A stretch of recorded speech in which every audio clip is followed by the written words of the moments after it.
15, por tanto, cuando veáis en el lugar santo la abominación desoladora de que habló el profeta Daniel, el que le entienda, entonces los que estén en Judea huyan a los montes, el que esté en la azotea no descienda para tomar algo de su casa, el que esté en el campo no vuelva atrás para tomar su capa, mas hay de las que estén encintas y de las que críen en aquellos días. Orad pues que vuestra huida no sea en invierno ni en día de reposo, porque habrá entonces gran tribulación, cual no la ha habido desde el principio del mundo hasta ahora, ni la habrá. Y si aquellos días no fuesen acortados, nadie sería salvo. Mas por causa de los escogidos, aquellos días serán acortados. Entonces, si alguno os dijere, mirad, aquí está el Cristo, o mirad, allí está, no lo creáis. Porque se levantarán falsos cristos y falsos profetas y harán grandes señales y prodigios, de tal manera que si fuere posible, que engañarán si fuere posible, aún a los escogidos. Ya os lo he dicho antes, así que si os dijeren, mirad, está en el desierto, no salgáis, o mirad, está en los aposentos, no lo creáis. Porque como el relámpago que sale del oriente y se muestra hasta el occidente, así también será la venida del Hijo del Hombre, porque donde quiera que estuviere el cuerpo muerto, allí se juntarán las águilas. Oremos a nuestro Dios Padre. Gracias te damos en esta oportunidad porque nos das una vez más el privilegio de reunirnos, Señor, para aprender de tu palabra. Pedimos la ayuda de tu Espíritu Santo, Señor, para poder entender lo que estaremos aprendiendo en esta oportunidad. Pero lo más importante, Señor, que esté en nuestro corazón el sentir de prepararnos, Señor. Ninguno de nosotros sabe, Señor, cuándo tú regresarás por tu iglesia, pero sabemos que un día lo harás. Pero independientemente si tú regresas en nuestro tiempo, Señor, cada uno de nosotros nos presentaremos delante de ti, ya sea que tú vengas por tu iglesia o nosotros partamos a tu presencia. Ayúdanos, Señor, a prepararnos de la mejor manera posible, a caminar en rectitud como tu palabra demanda y espera de cada uno de nosotros. Sea tu Espíritu Santo, Señor, santificándonos cada día más, ayudándonos a ser cada día más limpios, Señor, esa iglesia que tú compraste a precio de sangre. Gracias te damos, Señor, todo esto te lo he pedido en el nombre de Jesús. Amén y amén. Pueden tomar su asiento, hermanos. Hemos llegado a posiblemente, hermanos, uno de los conjuntos de textos más controversiales de toda la palabra, de toda la Escritura.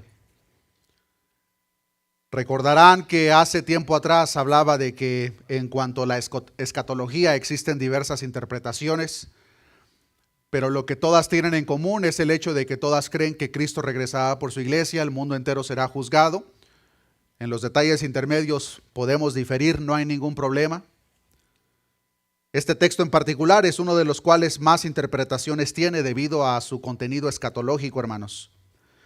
Por toda la Biblia nosotros podemos ver y encontrar una gran lista de profecías que no solamente llevaron a cabo un cumplimiento, sino que tuvieron múltiples cumplimientos. Por ejemplo, recordarán, hermanos, que aprendimos cómo el profeta Ezequiel relata que conforme Dios le mostraba, le revelaba a su siervo Ezequiel las abominaciones cometidas dentro del templo, la gloria de Dios iba apartando cada vez más y más, hasta que llegó el punto que las abominaciones fueron tan grotescas dentro del templo que dice la palabra de Dios que la gloria de Dios se elevó de la casa y se fue al monte. Esa profecía en particular tuvo su cumplimiento en aquel entonces, pero también aprendimos que se cumplió en la persona de nuestro Señor Jesucristo.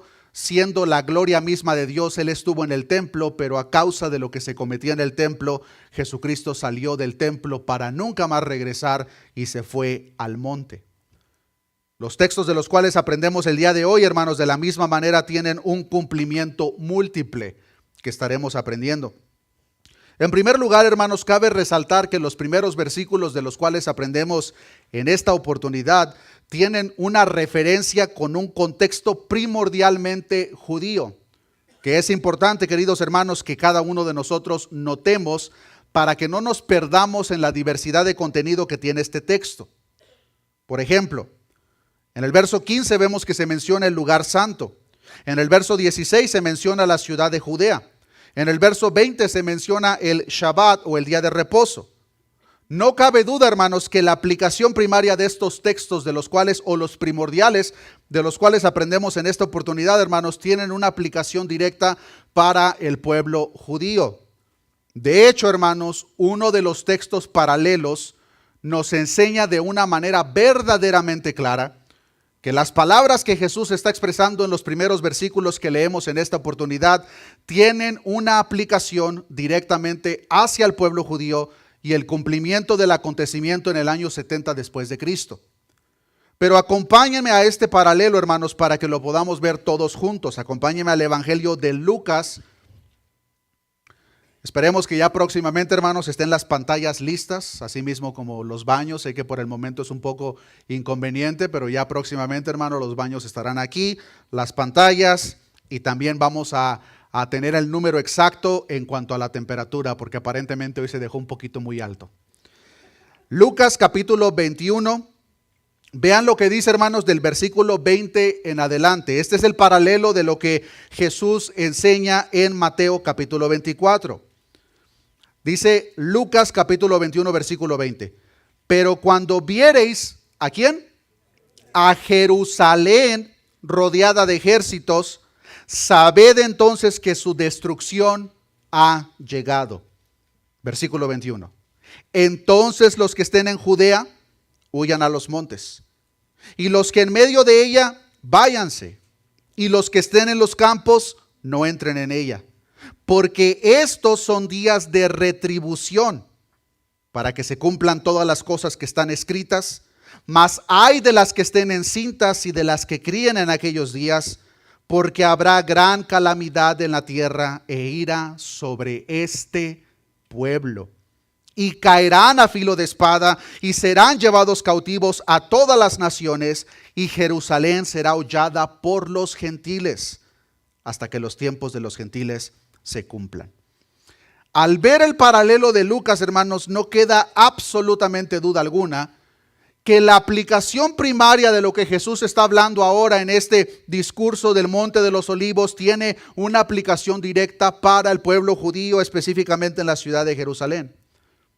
De hecho, el verso 24 nos habla específicamente de su cautiverio, nos habla de la destrucción, de lo que hemos estado aprendiendo por las últimas semanas, y específicamente dice el verso 24, hasta que los tiempos de los gentiles se cumplan. Con ver estos detalles, hermanos, hasta aquí por lo menos podemos entender que el contexto inmediato es para el pueblo judío y la destrucción del templo y la ciudad de Jerusalén en el año 70 después de Cristo. Pero aún con esa información, hermanos, surgen preguntas que nos es necesario mencionar y ver la respuesta de acuerdo a lo que la palabra de Dios nos enseña. Por ejemplo, ¿cuál es la abominación desoladora que mencionó Daniel, el profeta Daniel, a la que hace referencia Jesús? Mucha atención al versículo 15 de Mateo capítulo 24. Por tanto, cuando veáis en el lugar santo la abominación desoladora de la que habló el profeta Daniel, el que lee, entienda. Claramente entonces Jesús aquí, hermanos, hablando de la destrucción y lo que le espera al pueblo judío, a la ciudad de Jerusalén, Jesús hace referencia al libro del profeta Daniel. En el libro de Daniel, queridos hermanos, encontramos explícitamente mencionada la abominación desoladora en dos ocasiones, pero la encontramos en otras dos ocasiones en referencias indirectas. Sin perder el Evangelio de Mateo, hermanos, quiero mostrarles un ejemplo brevemente. Vamos al libro de Daniel, capítulo 9. No es mi intención, hermanos, profundizar en el contenido del profeta Daniel, pero sí quiero que juntamente veamos la referencia que Jesús está haciendo en cuanto al profeta Daniel y la abominación desoladora de la cual él mencionó. Daniel capítulo 9, versículo 24. Dice la palabra de Dios: 70 semanas están determinadas sobre tu pueblo y sobre tu santa ciudad. Mucha atención al lenguaje usado en Daniel capítulo 9. Y poner fin al pecado y expiar la iniquidad, para traer la justicia perdurable y sellar la visión y la profecía y ungir al santo de los santos. Sabe pues y entiende que desde la salida de la orden para restaurar y edificar a Jerusalén hasta el Mesías príncipe habrá 7 semanas y 72 semanas. Se volverá a edificar la plaza y el muro en tiempos angustiosos. Y después de las 72 semanas se quitará la vida al Mesías, mas no por sí. Y el pueblo de un príncipe que ha de venir destruirá, ¿cómo dice? La ciudad y el santuario. Y su fin será con inundación, y hasta el fin de la guerra durarán las devastaciones. Y por otra semana confirmará el pacto con muchos. A la mitad de la semana hará cesar el sacrificio y la ofrenda. Después, con la muchedumbre de las abominaciones, vendrá el desolador. Notemos la referencia. Hasta que venga la consumación y lo que está determinado se derrame sobre el desolador. En el mismo capítulo 10 de Daniel podemos ver más información sobre esto. En el capítulo 11 y capítulo 12. Esos 4 capítulos en particular, hermanos, de una manera repetida, el profeta Daniel, de acuerdo a la visión entregada, nos habla de la abominación desoladora. Les mencioné al principio, hermanos, que tenemos una lista de profecías que tienen múltiple cumplimiento. Es decir, no solamente se cumplieron en una ocasión, sino que en más de una ocasión tuvieron su cumplimiento. Ese es el caso en la profecía de Daniel que ahora Jesús está haciendo referencia. Pero sin adelantarnos, hermanos, en primer lugar definamos qué es una abominación. Según la Biblia, hermanos, una abominación es algo que Dios aborrece o detesta porque es ofensivo para Él y su carácter. Es un sacrilegio.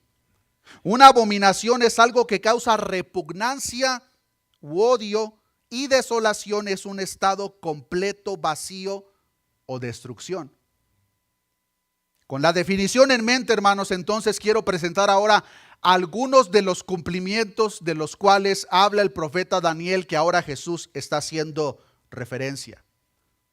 En el año 168 a.C., el rey sirio Antíoco Epífanes profanó el templo, hermanos, prohibiendo el culto levítico.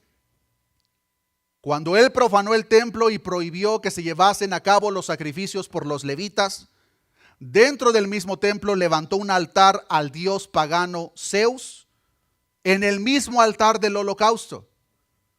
De la misma manera sacrificó en el altar un cerdo, y cuando sacrificó a ese cerdo, la sangre del cerdo la derramó sobre los rollos sagrados. Pero eso no es todo. Asesinó aproximadamente 80,000 judíos dentro del templo. A otros 40,000 los tomó como esclavos. Terminó, hermanos, convirtiendo las dependencias sacerdotales en burdeles, es decir, lugares de prostitución. Sin duda alguna, hermanos, esta fue una tremenda abominación que se llevó a cabo dentro del templo. La casa de Dios, donde se llevaban a cabo los sacrificios que Dios había demandado. Antíoco Epífanes levantó un altar para su propio Dios. Sacrificó un cerdo, que como estoy seguro que ya lo saben, para el pueblo judío es un animal inmundo. Pero no solamente le fue suficiente sacrificarlo, sino que derramó la sangre del cerdo sobre los rollos sagrados, asesinó a miles de judíos, a otros miles los tomó como esclavos. Todo esto se cumplió en el año 168 a.C., 368 años después que el libro de Daniel fue escrito. Pero una vez más, hermanos, no olvidemos que muchas de las profecías que vemos en la palabra tienen un cumplimiento múltiple. Sin duda alguna, este es uno de esos casos. Claramente, hermanos, Jesús no puede estar haciendo referencia al evento con Antíoco Epífanes, porque claramente en Mateo capítulo 24 Jesús está hablando de un evento en un tiempo futuro. Notemos el lenguaje del versículo 15 de Mateo capítulo 24. Por tanto, cuando veáis, es decir, tiempo futuro, no está hablando del pasado, está hablando del futuro. Por tanto, cuando veáis en el lugar santo la abominación desoladora de que habló el profeta Daniel, el que lea entienda. Claramente, hermanos, Jesús no está hablando del acontecimiento con Antíoco Epífanes, sino un evento futuro. Cuando ponemos la información que encontramos en la palabra de Dios y la juntamos, ahora podemos ver con claridad que claramente Jesús se está refiriendo a la destrucción del templo y la ciudad de Jerusalén, como sucedió en el año 70 después de Cristo. Desde el año 68, queridos hermanos, después de Cristo, las legiones romanas sitiaron la ciudad de Jerusalén, cumpliendo la profecía de Jesús. Fueron miles de judíos que fueron asesinados dentro del templo por los romanos. Interesantemente, hermanos, mucha atención. Los discípulos de Jesús para ese entonces, es decir, para el año 68 al 70 después de Cristo, recordaron la advertencia de Jesús. Cuando vean la ciudad rodeada, huyan, váyanse. Pero el pueblo judío, el mismo que rechazó a Jesús, los mismos que pidieron que se sacrificara, dijeron: no, no, no, él es un falso profeta. No hicieron caso. ¿Y cuál fue el resultado? Miles de judíos asesinados. Pero el pueblo de Dios, los discípulos de Dios, hermanos, recordaron la advertencia de Jesús. Lucas 21:20, pero cuando viereis a Jerusalén rodeada de ejércitos, sabed entonces que su destrucción ha llegado. Los discípulos entonces, hermanos, de Jesús para ese entonces, cuando vieron las tropas romanas que se acercaban hacia Jerusalén, dijeron: es hora de irnos. Versículo 21, entonces los que estén en Judea, huyan a los montes, y los que en medio de ella, váyanse. Los que estén en los campos, no entren en ella. En otras palabras, la instrucción de Jesús fue: cuando vean a Jerusalén rodeada del ejército, huyan, no se queden, porque va a haber un sacrilegio cometido, va a haber un asesinato que va a llevarse a cabo con este pueblo. Como ya lo mencioné, los judíos que rechazaron a Jesús y no le creyeron, dijeron: no, no va a pasar nada, no se asusten. ¿Cuál fue el resultado? Miles de ellos fueron asesinados. Pero los discípulos, queridos hermanos, recordaron la advertencia por parte de Jesús, de tal manera que cuando vieron el peligro, salieron huyendo. Continúa diciendo, verso 22 de Lucas capítulo 21, porque estos, mucha atención hermanos, estos, dice Jesús, son días de retribución. ¿Qué es retribución? Retribución es un castigo por sus acciones. Ya hemos aprendido en la parábola de la higuera que fue seca, que ese iba a ser el juicio de Israel. Una nación que por siglos habían rechazado, habían asesinado a los mensajeros de Dios. No les fue suficiente, tomaron al hijo de la heredad y una vez que lo tomaron, lo mataron. El juicio de Dios había sido pronunciado para ellos, pero claramente podemos ver que Dios en su misericordia, al momento de derramar su juicio sobre un pueblo rebelde, advierte a su iglesia, a su pueblo, a sus discípulos: cuando vean el peligro, huyan. Versículo 23, mas ay de las que estén encintas y de las que críen en aquellos días, porque habrá gran calamidad en la tierra e ira sobre este pueblo. Y caerán a filo de espada y serán llevados cautivos a todas las naciones, y Jerusalén será hollada por los gentiles, hasta que los tiempos de los gentiles se cumplan. Comenta el comentarista Matthew Henry: ninguno de los 12, excepto Juan, no necesitaron esconderse en los montes porque Cristo los escondió en el cielo. Pero ellos dejaron la instrucción a sus sucesores en profesión. Es decir, las personas que escucharon las palabras que Jesús pronunció, como lo relata Mateo capítulo 24, esas personas, muchos de ellos ya habían partido con el Señor cuando esto sucedió. Pero ellos se aseguraron de pasar la información entregada por su Señor, de tal manera que los discípulos de Jesús, para el año 68 después de Cristo, cuando vieron que la ciudad de Jerusalén comenzó a ser rodeada por las tropas romanas, dijeron: vámonos, es necesario huir. De tal manera que, comenta el historiador Josefo, que no hubo ni siquiera un solo cristiano que fue parte del masacre que se llevó a cabo, tanto en el templo como en la ciudad de Jerusalén. ¿Por qué? Proverbios 22:3 nos enseña: el prudente ve el mal y se esconde, mas los simples siguen adelante y son castigados. El pueblo de Dios en aquel entonces recordó la advertencia por parte de Jesús: cuando vean la ciudad rodeada, huyan. Los que estén en Judea, salgan. Los que estén en la azotea, no bajen. Huyan a los montes. Cuando las tropas romanas rodearon la ciudad, como era de costumbre, hermanos, las tropas romanas cargaban sus estándares con imágenes de sus deidades. La típica águila de bronce sobre el busto del emperador era la más común entre los romanos. De tal manera que cuando los romanos tomaron la ciudad y el templo, pusieron esas mismas banderas dentro del templo, incluso en el propio altar donde se llevaban a cabo los sacrificios. Una abominación que trajo la desolación. La abominación desoladora. Se cumplió en el tiempo de Antíoco Epífanes. Se cumplió en el año 70 después de Cristo. Como es de esperarse, con la abominación llegó la desolación. Más de 1 millón de judíos asesinados, miles vendidos como esclavos, el templo destruido y la ciudad quemada. Pero Jesús advirtió a los suyos, así como nos advierte hoy a nosotros. Regresemos a Mateo capítulo 24 para ver esta información. Versículo 15, por tanto, cuando veáis en el lugar santo la abominación desoladora de que habló el profeta Daniel, el que le entienda, entonces los que estén en Judea, huyan a los montes. El que esté en la azotea, no descienda para tomar algo de su casa. El que esté en el campo, no vuelva atrás para tomar su capa. Mas ay de las que estén encintas y de las que críen en aquellos días. Orad pues que vuestra huida no sea en invierno ni en día de reposo. Interesantemente, en estas palabras, queridos hermanos, podemos ver el corazón pastoral de nuestro Señor Jesucristo, que aparte de proveerles la advertencia, podemos ver su preocupación incluso por las mujeres embarazadas. Hay muchas hermanas aquí que son madres, que pueden traer a memoria cuando estaban en el 8º mes de su embarazo. Posiblemente les era difícil caminar. Posiblemente les era dificultad incluso ir al propio baño.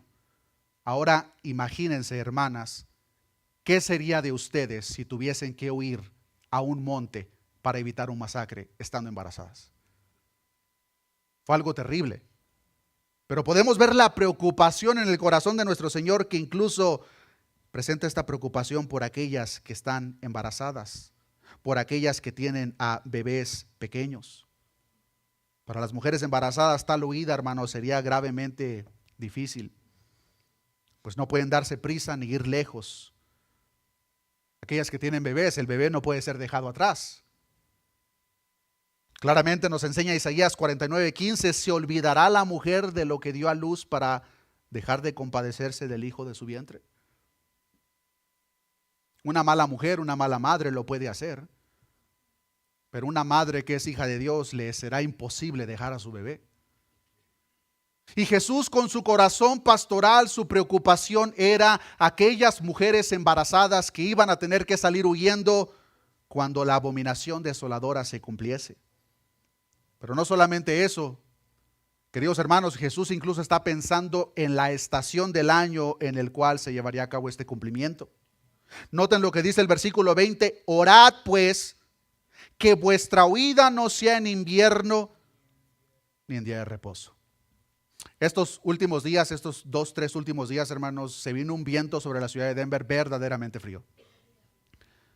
Usted se imagina, hermano, hermana, cuando nosotros salimos en ese tipo de clima con nuestra chamarra, después de unos 30 minutos sentimos frío. Ahora se imagina esas condiciones climáticas y que nosotros tengamos que huir en medio de las montañas, sin poder o sin haber tenido el tiempo de regresar a nuestra casa por nuestra chamarra. Porque, queridos hermanos, la capa para estas personas en aquel entonces era su abrigo. Pero Jesús les dice, cuando vean el peligro, no van a tener suficiente tiempo para regresar por su capa. Como estén, huyan, salgan. No importa en qué estación del año tal acontecimiento se cumpliese, sería devastador, pero sería peor huir a los montes en tiempo de frío, especialmente si se tuvo que dejar la capa atrás. Seguramente, hermanos, muchos en aquel entonces sufrieron hambre, muchos en aquel entonces sufrieron frío, pero sufrieron frío y hambre, pero no fueron parte de la abominación desoladora de la cual Jesús les advirtió. de la cual sí fueron partícipes miles y miles de judíos. Así llegamos al versículo 21 de Mateo capítulo 24, porque dice, porque habrá entonces gran tribulación, cual no la ha habido desde el principio del mundo hasta ahora, ni la habrá. Y si aquellos días no fuesen acortados, nadie sería salvo. Mas por causa de los escogidos, aquellos días serán acortados. Una vez más, hermanos, volteemos nuestra mirada al paralelo de Lucas. Lucas capítulo 21, versículo 23. Dice la palabra, mas hay de las que estén encintas y de las que críen en aquellos días, porque habrá gran calamidad en la tierra e ira sobre este pueblo. Fue un tiempo de persecución y tribulación como este pueblo no lo ha vivido, hermanos. No lo ha vivido. Fuera de la ciudad estaba el ejército romano esperando, dispuesto para devorarlos con una furia particular contra este pueblo, no solamente por ser judíos, sino por, dentro de su perspectiva, ser unos judíos rebeldes. Pero ahora, la pregunta que estoy seguro está en sus mentes, ¿esto tendrá a cabo un cumplimiento en un tiempo futuro? Si esto tuvo a cabo su cumplimiento en el tiempo de Antíoco Epífanes, tuvo su cumplimiento en el año 70 después de Cristo con la destrucción del templo y Jerusalén, ¿tendrá un cumplimiento a nuestro tiempo futuro? Seguramente sí. Pero es importante dejar en claro, queridos hermanos, que ese cumplimiento será muy diferente al que mucha gente pinta. Para empezar, no olvidemos que en el nuevo pacto, hermanos, lo material se vuelve simbólico y lo físico se vuelve espiritual. No olvidemos, queridos hermanos, que después de la segunda destrucción del templo no existe templo alguno en este tiempo o a tiempo futuro donde la gloria de Dios habite. Recordemos que Jesús abandonó el templo para nunca más regresar a él. Recordemos que el templo de Dios ahora es la iglesia que somos cada uno de nosotros. Dios habita en su pueblo, Dios habita dentro de cada uno de nosotros. Nuestro cuerpo es el templo del Espíritu Santo. Ahora, ¿qué quiere decir eso entonces? ¿Qué significa? ¿Qué aplicación tiene en cuanto al cumplimiento? Queridos hermanos, que los falsos cristos que se levantarán, se sentarán en el lugar que solamente le corresponde a Dios, en el corazón de muchos que se hacen llamar cristianos. En medio de una enorme y terrible apostasía que va a traer seguramente un inmenso sufrimiento a los verdaderos creyentes. Nos es suficiente, queridos hermanos, con ver el contexto que hemos estado aprendiendo, porque en realidad todo va conectado. Mateo 24, versículo 5, porque vendrán muchos en mi nombre diciendo, yo soy el Cristo, y a muchos engañarán. Versículo 11, y muchos falsos profetas se levantarán y engañarán a muchos. Versículo 24, porque se levantarán falsos cristos y falsos profetas y harán grandes señales y prodigios de tal manera que engañarán, si fuere posible, aún a los escogidos. No existe ni existirá un templo que Dios demande que nosotros construyamos para que su gloria habite. Nosotros somos el templo de Dios. Pero no olvidemos que la abominación desoladora se cumplió dentro del templo, y si la profecía tendrá un cumplimiento a tiempo futuro, queridos hermanos, no apunta a otro lugar más que el corazón de aquellas personas que se hacen llamar cristianas, pero que serán engañadas por los falsos cristos, por el anticristo, y que el mismo culto, honra, que nosotros presentamos al Dios verdadero, habrá una multitud de personas que lo presenten a los falsos cristos. La honra y gloria que solo le pertenece a Dios, hermanos, será entregada a falsos dioses, a anticristos y al anticristo. Un cumplimiento universal de la abominación desoladora. No será a cabo un cumplimiento porque el templo sea ubicado en la ciudad de Denver o porque el templo esté en Jerusalén. No, hermanos, este cumplimiento es un cumplimiento universal. Una persecución de la misma manera, queridos hermanos, universal. Terribles acontecimientos que incrementan conforme más nos acercamos al parto, tomando la ilustración presentada en los versículos previos. Ahora, hermanos, si Dios permitió persecución, tribulación, martirio, con sus profetas en el Antiguo Testamento, con los apóstoles en el Nuevo Testamento, con los cristianos de la iglesia primitiva, con los cristianos a lo largo de la historia, ¿Por qué pensamos que Dios no permitiría tal cosa para los cristianos de la última generación? Claramente en el verso 23, notemos, hermanos, cómo Jesús regresa a la advertencia. Mateo capítulo 24, versículo 23. Entonces, si alguno os dijere, mirad, aquí está el Cristo, o mirad, ahí está, no lo creáis. Porque se levantarán falsos cristos y falsos profetas y harán grandes señales y prodigios, de tal manera que engañarán, si fuere posible, aún a los escogidos. Esta advertencia verdaderamente tiene una gran aplicación para nosotros el día de hoy, pero queridos hermanos, su aplicación será mucho más clara, mucho más grande cuando Cristo esté a la vuelta de su retorno. Dice el comentarista David Byrd: al final de la historia, en medio de todos los desconciertos producidos por el anticristo y los anticristos y la tribulación, los creyentes serán presa fácil para esta clase de engaños. Hermanos, pensemos por un momento. Si en este tiempo presente existen millones de llamados creyentes, millones de llamados cristianos, que son fácilmente engañados por ofertas baratas presentadas por los falsos maestros de nuestros tiempos, ¿qué se espera en aquel entonces, hermanos? Cuando lo que estos falsos cristos, falsos profetas van a presentar, van a ofrecer, va a ser lo que verdaderamente necesitan. Hermanos, hoy en día cualquier persona corre a donde encuentren algo que brilla. Mucho falso cristiano, mucho falso creyente es engañado porque les ofrecen una simple, sencilla prosperidad momentánea en este mundo. Hermanos, si la gente es engañada con esas ofertas baratas, ¿qué se espera cuando Cristo esté a la vuelta? Cuando la gente verdaderamente posiblemente no tenga ni qué comer. El engaño, queridos hermanos, será en una magnitud como no nos podemos imaginar.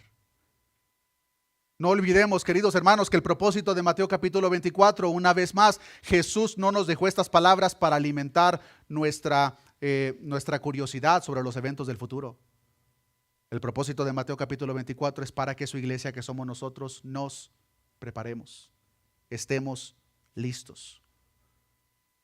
Queridos hermanos, los falsos profetas y los falsos cristos harán grandes señales y prodigios, como lo presenta el propio verso 24.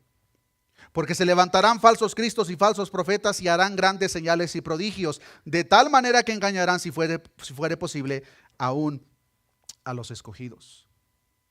Hay personas hoy en día, hermanos, que el lugar donde se congregan es en base a las experiencias fuera de lo normal que ellos tienen. Hay personas que dicen, no, vámonos para allá porque allá sí hay milagros. Vámonos para allá porque ya una vez alguien oró por mí e inmediatamente recibí el milagro. Queridos hermanos, hoy en día muchas personas dicen tener el poder para hacer extraordinarios milagros. Pero hermanos, yo jamás he visto a ninguno de esos milagreros en los hospitales. Si quieren presentar sus milagros, hermanos, vamos al Denver Health. Vamos al Children's Hospital que está en la Colfax. Ahí, hermanos, la necesidad abunda. ¿Por qué estos milagreros ambulantes no pueden ir a uno de estos hospitales y dejarlo vacío? Porque son fraudulentos. Ojo, no estoy diciendo, hermanos, que Dios no obre milagros el día de hoy. Eso no es lo que estoy diciendo, porque claro que lo hace. Pero en primer lugar, queridos hermanos, nos es necesario definir lo que es un milagro. Hoy en día vivimos en tiempos interesantes donde la gente usa palabras quitándole su significado original, de tal manera que entre más se usa, más se disminuye su significado. Por ejemplo, hoy en día la palabra racista se usa muy frecuente, que ya perdió por completo el sentido del significado de la palabra racista. Se usa para todo. De la misma manera, la palabra milagro se ha usado tanto, hermanos, que ha perdido su significado. Pero hermano, hermana, cuando Dios te quita un dolor de cabeza, eso no es un milagro. Cuando tú recibes la sanidad después de un tratamiento, eso no es un milagro. ¿Es una provisión de Dios? Claro que sí, pero eso no es un milagro. Un milagro, queridos hermanos, es aquello que no puede ser explicado por las leyes que gobiernan este mundo. Eso es un milagro.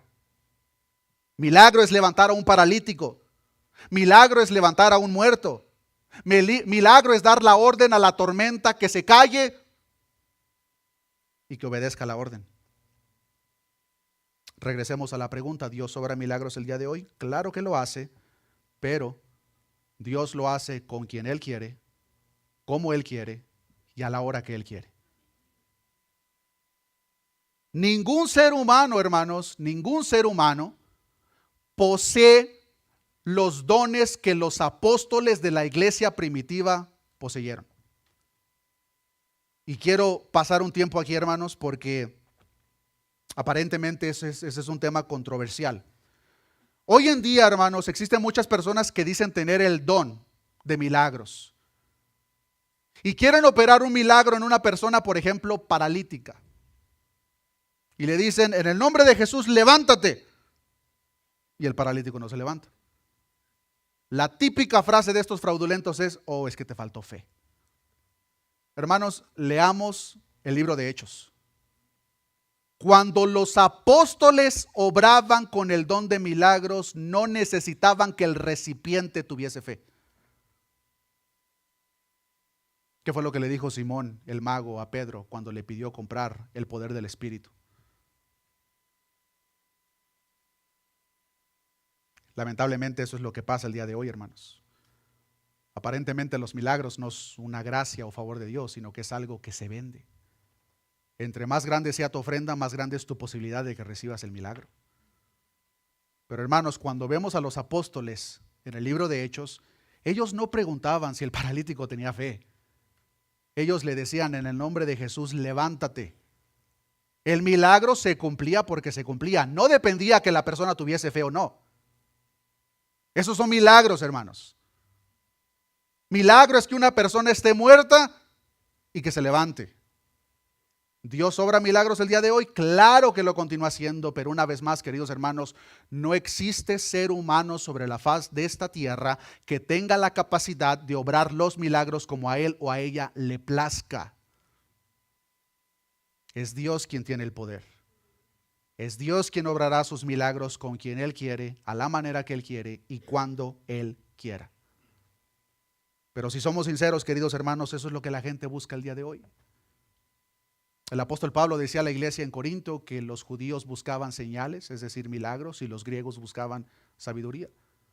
Pero Pablo les dice, yo vengo a predicarles a Cristo y a Cristo crucificado.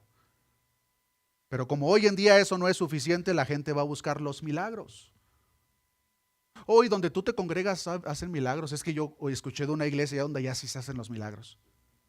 Y ahí va la gente corriendo, pensando que el poder está en la persona, no en Dios. Hermanos, si la gente el día de hoy es engañada de tal manera, ¿qué se esperará en los días del fin? Se levantarán falsos cristos y falsos profetas y harán grandes señales y prodigios. Hermanos, hoy la gente se maravilla porque aparentemente hacen llover oro. Porque hay un charlatán que supuestamente le bajó no sé cuántas libras a una señora que estaba orando por ella. Hermanos, si la gente es engañada con esos milagros chafas, hermanos, ¿qué será de ese tipo de generación cuando estos falsos cristos y falsos profetas, de los cuales nos está advirtiendo Jesús, hagan grandes señales y grandes prodigios de tal manera que engañarán, si fuere posible, aún a los escogidos? Una vez más, hermanos, milagro es aquello que no puede ser explicado por las leyes que gobiernan este mundo. Dios continúa obrando milagros como Él quiere, con quien Él quiere y a la manera que Él quiere. Pero como estoy seguro que lo hemos notado, cada uno de nosotros, los milagreros ambulantes abundan en nuestros tiempos y andan de iglesia en iglesia. Interesantemente, hermanos, los apóstoles cuando obraban los milagros lo hacían para los incrédulos, como señal del evangelio. Pero los milagreros de nuestros tiempos se la pasan de iglesia en iglesia. Yo me encantaría encontrarme con uno que diga que tiene el poder de hacer milagros. Para yo mismo lo llevo al hospital más cercano, a ver a cuántos enfermos va a levantar, a ver a cuántos paralíticos, a ver a cuántos muertos va a levantar. Porque una vez más, queridos hermanos, el poder que vemos en el libro de Hechos no dependía de que el recipiente tuviese fe o no. El milagro se cumplía porque se cumplía. Siempre ha habido milagreros, algunos claramente fraudulentos, pero hay otro tipo de milagrero, hermanos, que son capaces de hacer prodigios auténticos en base a poderes diabólicos. Y si no me cree, lea Éxodo capítulo 7 y 8, porque ahí vamos a encontrar algunos ejemplos. Pero conforme más nos acercamos al fin, queridos hermanos, los falsos creyentes serán una fácil presa de los falsos maestros y los falsos cristos, porque los milagros los van a alumbrar. Equivocadamente dirán, el poder de Dios está aquí. Pero los verdaderos creyentes, los que conocen sus Biblias, queridos hermanos, como la palabra de Dios nos enseña, no serán engañados. De hecho, es importante definir lo que el versículo 24 significa. Porque vean lo que dice Mateo capítulo 24, versículo 24. Porque se levantarán falsos cristos y falsos profetas y harán grandes señales y prodigios, de tal manera que engañarán, como dice, si fuere posible, aún a los escogidos. Esa parte es clave. Si fuere posible. Pero no lo es, hermanos. No lo es, porque Jesucristo prometió en Juan 10, 28, yo les doy vida eterna y no perecerán jamás, ni nadie las arrebatará de mi mano. Queridos hermanos, el verdadero, genuino pueblo de Dios está a salvo en las manos de Cristo. No hay nada que temer.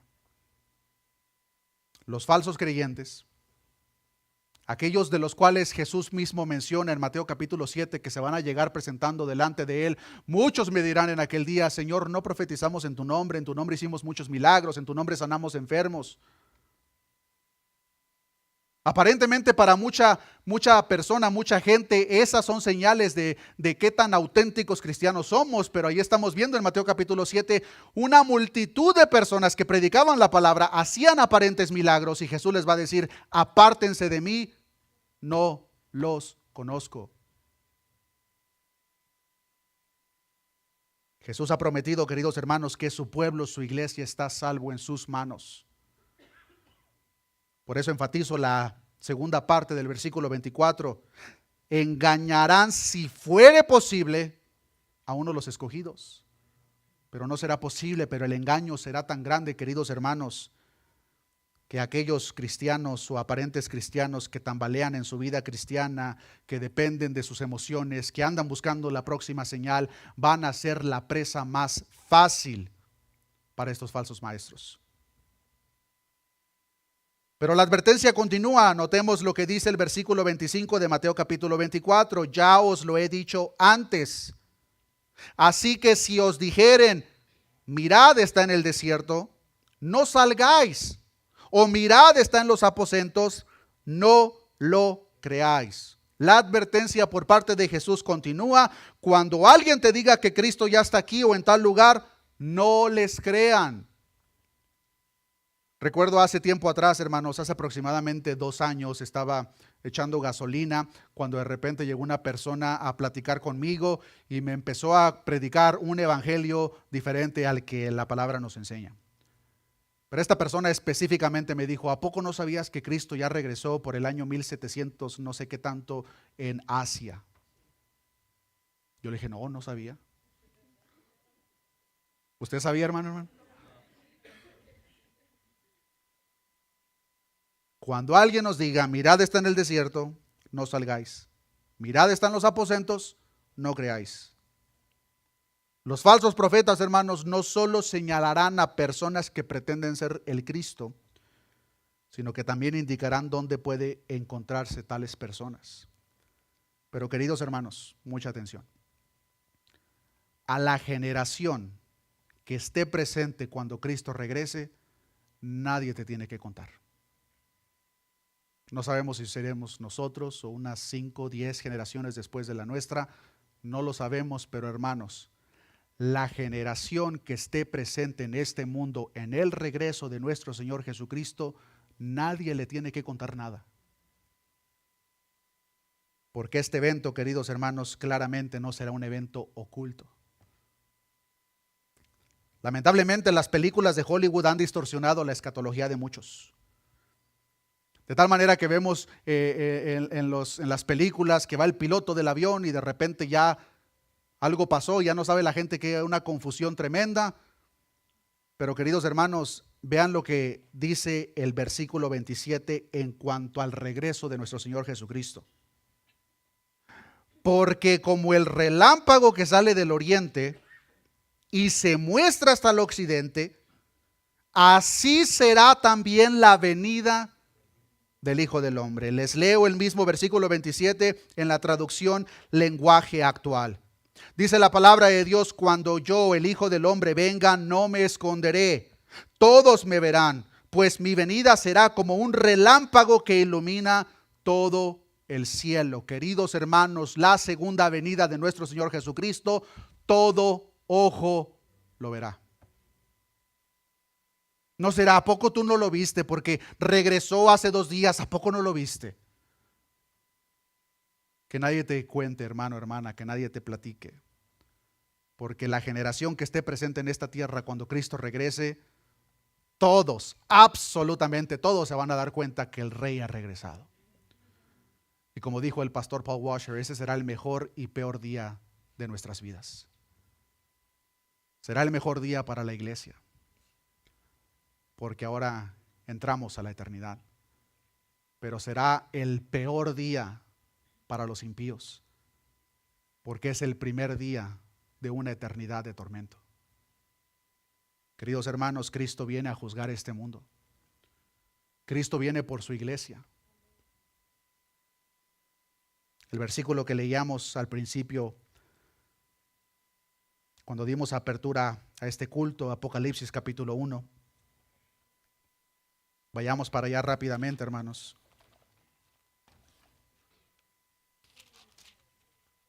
Apocalipsis capítulo 1,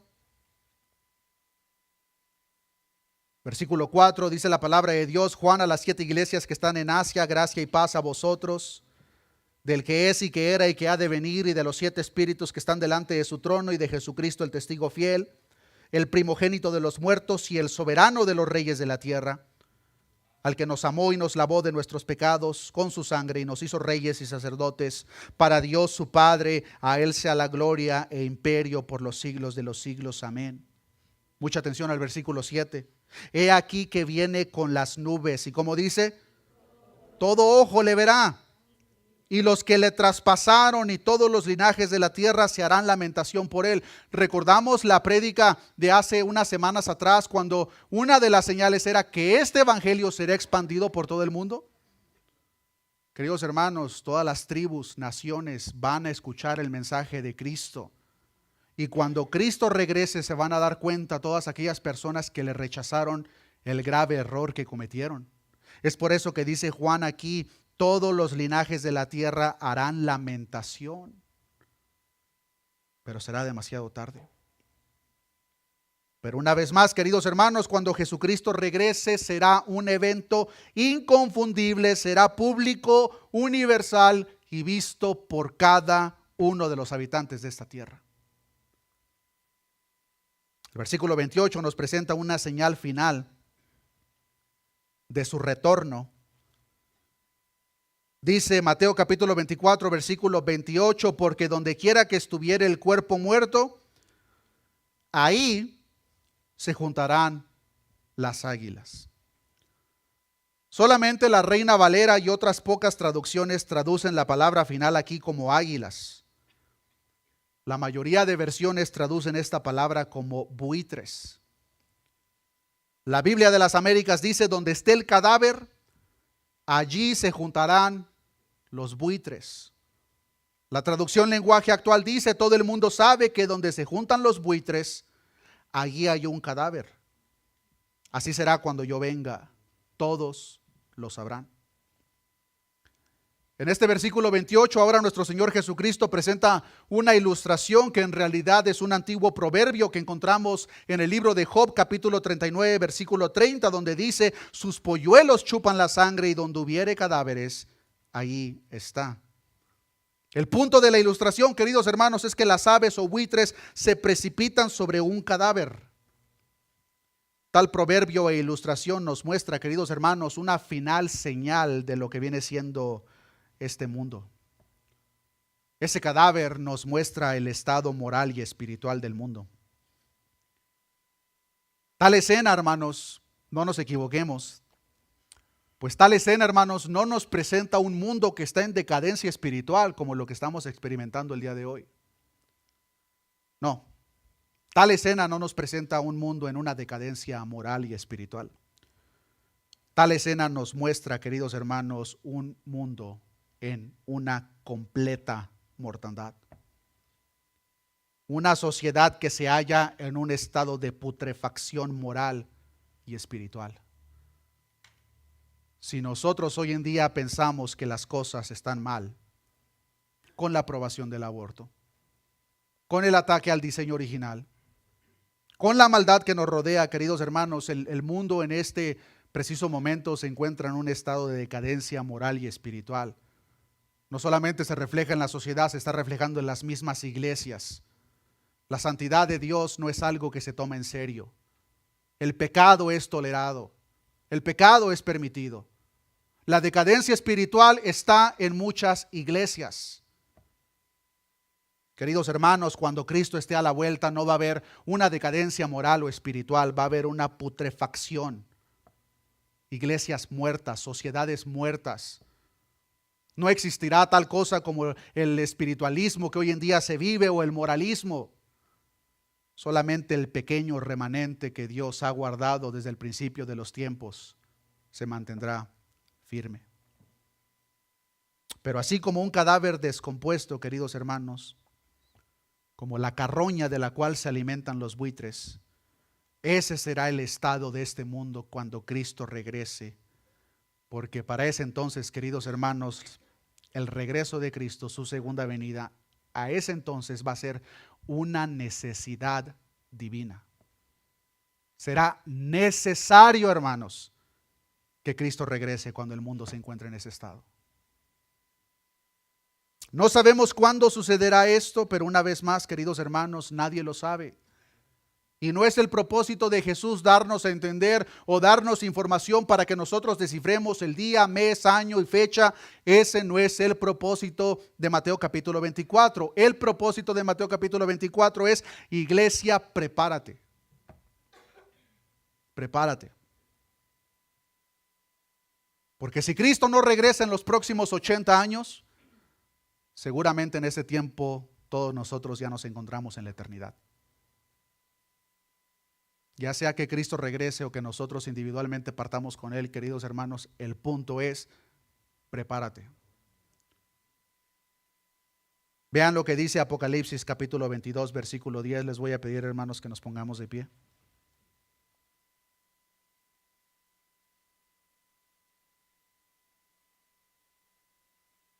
Apocalipsis capítulo 22, versículo 10. Me gustaría que meditemos en estas palabras que encontramos en el último capítulo de la Revelación y que con la propia meditación de esta palabra, queridos hermanos, nos despidamos. Versículo 10. Y me dijo: no selles las palabras de la profecía de este libro, porque el tiempo está cerca. El que es injusto sea injusto todavía. El que es inmundo sea inmundo todavía. El que es justo practique la justicia todavía. Y el que es santo santifíquese todavía. Queridos hermanos, en estos versículos podemos resumir el propósito de Mateo capítulo 24. Si la justicia está en ti, practícala más todavía. Si eres un santo de Dios, santifícate más todavía. Pero la instrucción continúa, versículo 12. He aquí yo vengo pronto, dice tu Dios y mi Dios, hermano. He aquí yo vengo pronto y mi galardón conmigo, para recompensar a cada uno según sea su obra. Yo soy el alfa y el omega, el principio y el fin, el primero y el último. Bienaventurados los que lavan sus ropas para tener derecho al árbol de la vida y para entrar por las puertas en la ciudad. Versículo 15, mas los perros estarán fuera, y los hechiceros, los fornicarios, los homicidas, los idólatras y todo aquel que ama y hace mentira. Yo, Jesús, he enviado mi ángel para daros testimonio de estas cosas en las iglesias. Yo soy la raíz y el linaje de David, la estrella resplandeciente de la mañana. Ayúdeme a leer el versículo 17. Y el espíritu y la esposa dicen, ven. Y el que oye diga, ven. Y el que tiene sed, venga. Y el que quiera, toma del agua de la vida gratuitamente. Oremos a nuestro Dios. Padre, gracias te damos, Señor, por tu palabra, porque ella es perfecta, Señor. Es lámpara a nuestros pies, que es una lumbrera a nuestros caminos, Señor.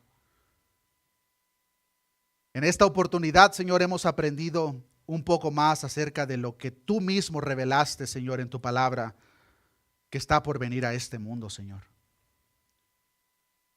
No es nuestra intención, Señor, saber cuándo será ese día, pues tu palabra claramente nos enseña que ni siquiera los ángeles en los cielos saben. Pero sí es nuestro propósito, Señor, que sea tu Espíritu Santo que mora dentro de nosotros, el que nos santifique cada día más, Señor. Que nos ayude a prepararnos cada día más. Porque sabemos, Señor, que llegará el día en el cual cada uno de nosotros nos presentaremos delante de ti. Para aquellas personas que han sido lavadas con la sangre del Cordero será el día más glorioso de nuestras vidas. Entraremos a la presencia eternamente de nuestro Salvador y Señor. Pero para los impíos será el peor día de sus vidas y el comienzo de una eternidad de tormento. Ahí será el lloro y el crujir de dientes.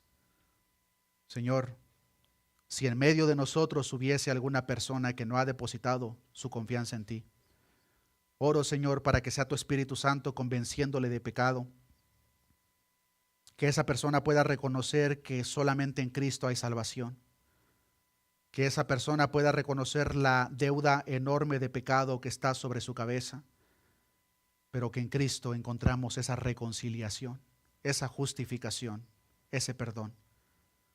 Gracias te damos, oh Cristo, por entregar tu vida en aquel madero por amor a tu pueblo.